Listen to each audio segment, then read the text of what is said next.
ও মা, আজ কি রান্না করছো? এই যে কি রান্না করছি দেখাচ্ছি তোমাকে। কি রান্না হচ্ছে আজকে, ভালো মন্দ হচ্ছে গো।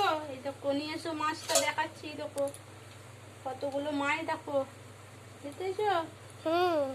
এই যে মাছের ঝোল করবো, আর এই মাছগুলো দিয়ে মাছের মাথাগুলো দিয়ে কুমড়ো শাক দিয়ে ভাজা ভাজা করব, আর এইটা শুক্তো করব এইসব পোনা মাছ দিয়ে। এই দেখো পোনা মাছ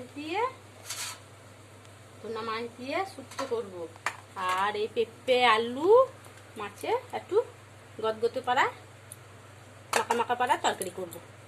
আজকে একটু হচ্ছে শাক ভাজা, এই দেখো শুক্তো হবে পোনা মাছগুলো দিয়ে, আর মাছের মাথা দিয়ে শাক ভাজবো, আর এইটা গদগদে পেঁপে দিয়ে আলু দিয়ে গদগদে পাড়া করে ঝোল মাখা মাখা পাড়া করে একটু তরকারি। আজকে আর কিছু হবে না, আর আলু সেদ্ধ।